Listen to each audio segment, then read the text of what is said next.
भोपाल की झील के किनारे बसी शांति निवास हवेली में सुबह की पहली किरण अभी पहुंची ही थी कि रसोई से सिलबट्टे की आवाज आने लगी। सुमित्रा देवी ने अपनी मखमली शाल ओढ़ी और ठाकुर जी के मंदिर की ओर चल पड़ी। उनके पीछे पीछे उनकी बहुएं भी जाग चुकी थीं, सिवाय सबसे छोटी बहू अनन्या के। सुमित्रा, जरा चाय की पत्ती कम डालना आज, विश्वनाथ जी की कड़क आवाज दालान में गूंजी। यह आवाज सिर्फ एक आदेश नहीं थी, बल्कि इस घर के अनुशासन का प्रतीक थी। विश्वनाथ जी पिछले 40 सालों से इस परिवार के निर्विवाद राजा थे। उनके लिए नियम ही सब कुछ थे। लेकिन आज का दिन अलग था। आज उनका सबसे छोटा बेटा राघव अपनी पत्नी अनन्या के साथ विदेश से वापस लौट रहा था। बैठक का सन्नाटा। दोपहर तक राघव और अनन्या घर पहुंच गए। राघव के चेहरे पर घर लौटने की खुशी थी, लेकिन अनन्या की आंखों में इस विशाल हवेली को देखकर एक अजीब सा संकोच था। जब अनन्या ने सिर पर पल्लू नहीं रखा तो विश्वनाथ जी की भ्रुकुटियां तन गईं। राघव बेटा, यहाँ के नियम तुम अपनी पत्नी को बताना भूल गए क्या? विश्वनाथ जी ने बिना अनन्या की ओर देखे कहा। राघव ने हंसकर बात टालनी चाही। बाबूजी, वो थकी हुई है और अब ज़माना बदल गया है। ज़माना बदलता है राघव, संस्कार नहीं। विश्वनाथ जी ने अपनी छड़ी जमीन पर पटकी और अपने कमरे में चले गए। अध्याय 2, बंटवारे की आहट। रिव्यू। हवेली की दीवारों के पीछे सिर्फ प्यार नहीं, बल्कि ईर्ष्या भी पल रही थी। बड़े बेटे आलोक को लगता था कि उसने अपनी पूरी जवानी इस जमीन और व्यापार को दी है, जबकि राघव बाहर ऐश कर रहा है। रात के खाने पर जब सब बैठे तो बात जमीन के कागजातों तक पहुंच गई। आलोक ने अचानक कहा, बाबूजी, अब समय आ गया है कि हम अपनी अपनी जिम्मेदारियां और हिस्से अलग कर लें। मेज पर सन्नाटा छा गया। सुमित्रा देवी के हाथ से निवाला छूट गया।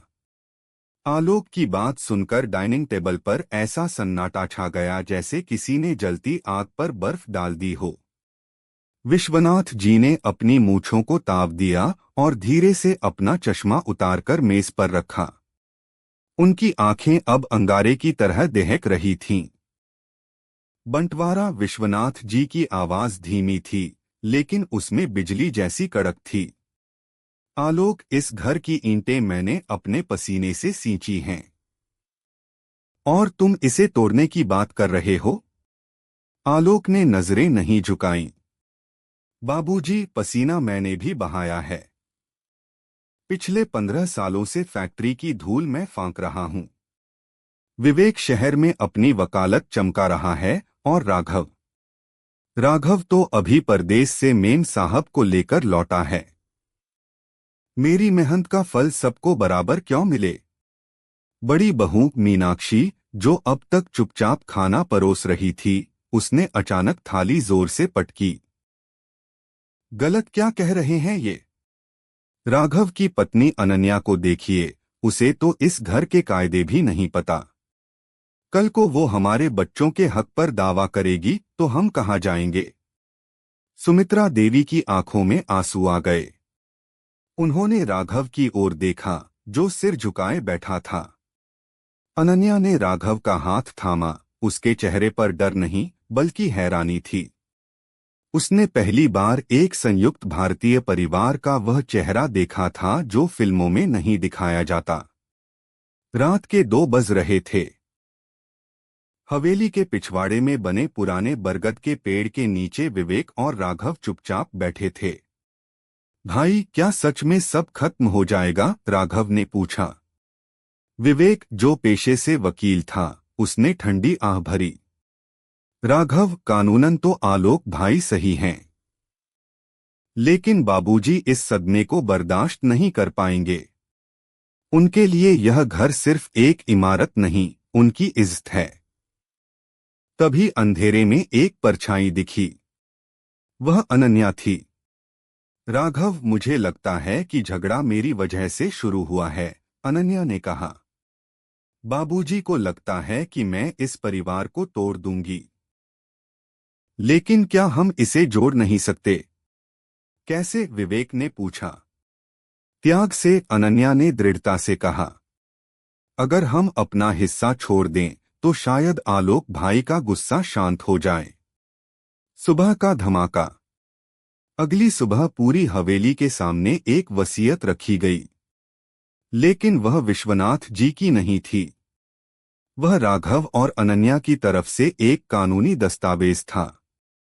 उसमें लिखा था कि वे इस संपत्ति में से एक फूटी कौड़ी भी नहीं लेंगे, बशर्ते परिवार एक साथ रहे। आलोक का चेहरा सफेद पड़ गया। उसे उम्मीद थी कि राघव लड़ेगा, जिससे उसे अलग होने का और मजबूत बहाना मिलेगा। लेकिन राघव की उदारता ने उसे सबके सामने विलेन बना दिया था। विश्वनाथ जी अपनी कुर्सी से उठे और राघव के पास गए। उन्होंने पहली बार अनन्या के सिर पर हाथ रखा। बहू, तुमने पल्लू तो नहीं रखा, लेकिन इस घर की लाज रख ली। राघव और अनन्या के त्याग ने पूरे घर को एक पल के लिए शांत तो कर दिया था, लेकिन आलोक के मन में धधक रही ईर्ष्या की आग बुझी नहीं थी। वह रात भर अपनी बालकनी में टहलता रहा। उसके कान में मीनाक्षी की बातें गूंज रही थीं। अगर राघव हिस्सा नहीं लेगा तो वह सबकी नजरों में महान बन जाएगा, और हम लालची। हमें कुछ ऐसा करना होगा कि ये हवेली खुद ब खुद हमारे नाम हो जाए। अगली सुबह जब सब नाश्ते की मेज पर थे, तभी शांति निवास के भारी लकड़ी के दरवाजे पर जोर की दस्तक हुई। बाहर दो सूट पहने हुए आदमी खड़े थे, जिनके हाथों में सरकारी फाइलें थीं। जी, क्या काम है? विश्वनाथ जी ने अपनी रौबीली आवाज में पूछा। ठाकुर विश्वनाथ प्रताप सिंह, हम सिटी कोऑपरेटिव बैंक से आए हैं। इस हवेली पर पिछले 3 सालों से कोई किश्त नहीं चुकाई गई है। कुल बकाया 2 करोड़ रुपए है। अगर अगले 15 दिनों में भुगतान नहीं हुआ तो यह हवेली कुर्क सीज कर ली जाएगी। पूरे दालान में सन्नाटा पसर गया। सुमित्रा देवी का हाथ उनके दिल पर जा टिका। कर्जा? हमारे घर पर कर्जा? विश्वनाथ, ये क्या कह रहे हैं? विश्वनाथ जी का चेहरा सफेद पड़ गया। झूठ, सरासर झूठ। मैंने कभी कोई कर्ज नहीं लिया। तभी आलोक आगे आया। उसके चेहरे पर बनावटी दुख था। बाबूजी, वो असल में 3 साल पहले फैक्ट्री के विस्तार के लिए मैंने आपके हस्ताक्षर लिए थे। मुझे लगा था कि मुनाफा होगा तो चुका दूंगा, पर तुमने हमसे छिपाया। राघव दहाड़ा। भैया, आपने इस घर की बुनियाद को दांव पर लगा दिया। हवेली में मातम जैसा माहौल था। विश्वनाथ जी अपने कमरे में बंद हो गए थे। उन्हें लग रहा था कि उनकी इज्जत नीलाम होने वाली है। आलोक और मीनाक्षी अब दबी जुबान में कह रहे थे कि हवेली बेचकर छोटा घर ले लेना चाहिए। लेकिन अनन्या चुप नहीं थी। उसने अपनी मैनेजमेंट की पढ़ाई का इस्तेमाल करना शुरू किया। उसने विवेक, वकील भाई, के साथ मिलकर बैंक के कागजातों की बारीकी से जांच की। विवेक भाई, कुछ अजीब है, अनन्या ने फुसफुसाते हुए कहा। यह कर्जा सिर्फ आलोक भैया के नाम पर नहीं है। इसमें किसी तीसरे पक्ष, थर्ड पार्टी, की गारंटी है। और वह नाम है खन्ना बिल्डर्स। विवेक की आंखें फटी की फटी रह गईं। खन्ना बिल्डर्स वही लोग थे जो सालों से शांति निवास को गिराकर वहां एक मॉल बनाना चाहते थे। आधी रात की पंचायत। अनन्या ने पूरे परिवार को, आलोक को छोड़कर, रात के अंधेरे में बगीचे में इकट्ठा किया। बाबूजी, घर के अंदर का दुश्मन बाहर के दुश्मन से मिल गया है, अनन्या ने कागज दिखाते हुए कहा। आलोक भैया को मोहरा बनाया गया है। खन्ना बिल्डर्स ने उन्हें लालच दिया है कि हवेली बिकने के बाद उन्हें नए मॉल में 40% की हिस्सेदारी मिलेगी। सुमित्रा देवी फफक कर रो पड़ी। मेरा अपना बेटा, अपनी ही कोख को उसने धोखा दिया। विश्वनाथ जी ने अपनी छड़ी जमीन पर जोर से पटकी। उनकी आंखों में अब हार नहीं बल्कि प्रतिशोध की चमक थी। अनन्या बेटी, तुमने हमारी आंखें खोल दी। अब बताओ, इस घर की लक्ष्मी इस संकट को कैसे टालेगी? अनन्या ने मुस्कुराते हुए कहा, बाबूजी, खन्ना बिल्डर्स को लगता है कि हमारे पास पैसे नहीं हैं, लेकिन उन्हें यह नहीं पता कि इस हवेली की मिट्टी में जो सोना दबा है वह हम कल निकालेंगे। अनन्या की बात सुनकर पूरे परिवार में फुसफुसाहट शुरू हो गई। विश्वनाथ जी ने उसे हैरानी से देखा। बेटी, इस हवेली की मिट्टी में सोना? तुम कहना क्या चाहती हो? अनन्या ने दादी माँ सुमित्रा देवी की ओर इशारा किया।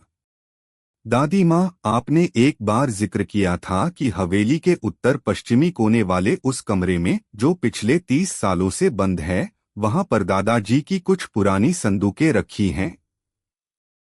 सुमित्रा देवी की यादें ताजा हो गईं। हाँ बेटा, वह कमरा अशुभ माना जाता था क्योंकि वहां दीमक लग गई थी, इसलिए उसे ताला लगा दिया गया। पर वहां तो सिर्फ पुरानी किताबें और रद्दी कागज होंगे।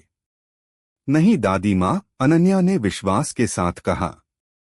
राघव और मैंने कल रात उन कागजातों की डिजिटल स्कैनिंग की जो बाबूजी के पास थे।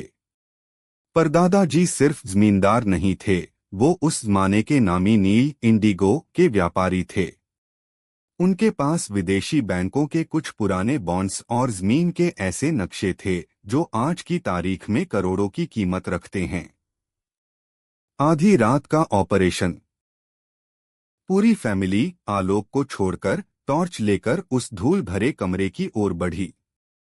ताला तोड़ा गया तो अंदर सड़ांध और धूल की गंध थी। कोने में एक भारी लकड़ी की संदूक मिली। जब उसे खोला गया तो ऊपर कुछ फटे पुराने कपड़े थे, लेकिन उसके नीचे एक चमड़े का बैग मिला। उस बैग के अंदर ब्रिटिश काल के कुछ ऐसे दस्तावेज थे जो साबित करते थे कि शहर के मुख्य चौराहे की 5 एकड़ जमीन अभी भी शांति निवास के ट्रस्ट के नाम पर है, जिस पर फिलहाल खन्ना बिल्डर्स ने अवैध कब्जा कर रखा है। यह खजाना नहीं, यह तो खन्ना बिल्डर्स की मौत का फरमान है, विवेक ने चिल्लाकर कहा। अगली सुबह खन्ना बिल्डर्स के मालिक और उनके गुंडे हवेली के बाहर बुलडोजर लेकर आ खड़े हुए। उनके साथ आलोक भी था, जिसकी आंखों में लालच और थोड़ा डर भी था। ठाकुर साहब, समय खत्म हुआ। या तो 2 करोड़ दीजिए या हवेली खाली करिए, खन्ना ने ठहाका लगाते हुए कहा। विश्वनाथ जी बरामदे में आए। उनके पीछे राघव, विवेक और अनन्या खड़े थे। विवेक ने एक कानूनी नोटिस खन्ना के मुंह पर दे मारा। यह क्या है? खन्ना चिल्लाया। यह तुम्हारी बर्बादी का आगाज है, विवेक ने शांत स्वर में कहा। जिस जमीन पर तुम अपना मॉल बना रहे हो, उसका असली मालिकाना हक शांति निवास के पास है। यह रहे 1920 के मूल दस्तावेज। अगर तुमने हवेली का कर्जा अभी के अभी रद्द नहीं किया और माफी नहीं मांगी, तो तुम्हारा अरबों का प्रोजेक्ट कल मलबे में तब्दील हो जाएगा। खन्ना के पैरों तले जमीन खिसक गई। उसने आलोक की ओर देखा। तुमने तो कहा था इनके पास कुछ नहीं है। भाई का टूटना। आलोक को अपनी गलती का एहसास हुआ। उसे समझ आ गया कि उसने बाहरी लोगों के लिए अपने परिवार की जड़ों को ही काट दिया था। वह घुटनों के बल गिर पड़ा और विश्वनाथ जी के पैर पकड़ लिए। बाबूजी, मुझे माफ कर दीजिए। मैं लालच में अंधा हो गया था। विश्वनाथ जी ने अपनी छड़ी अलग रखी और आलोक का हाथ पकड़कर उसे उठाया। आलोक, ईंटों का घर तो फिर बन जाता है, लेकिन अगर मन का घर टूट जाए तो उसे जोड़ना मुश्किल होता है। आज इस बहू ने हमें सिर्फ बेघर होने से नहीं बल्कि बिखरने से बचा लिया। हवेली की नीलामी रुक गई। खन्ना बिल्डर्स को समझौता करना पड़ा और भारी हर्जाना देना पड़ा। आलोक ने अपनी फैक्ट्री का काम फिर से ईमानदारी से शुरू किया। उस शाम हवेली की छत पर सब साथ बैठे थे। सुमित्रा देवी ने अपनी रसोई में फिर से वही अचार बनाया था जिसकी खुशबू पूरे मोहल्ले में महक रही थी। अनन्या अब पल्लू तो नहीं रखती थी, लेकिन वह इस घर की सबसे बड़ी ढाल बन चुकी थी। विश्वनाथ जी ने हंसते हुए कहा, असली ड्रामा तो अब खत्म हुआ है, अब असली परिवार शुरू होगा। एक भारतीय परिवार की ताकत उसकी संपत्ति में नहीं, बल्कि संकट के समय एक दूसरे के साथ खड़े होने में होती है।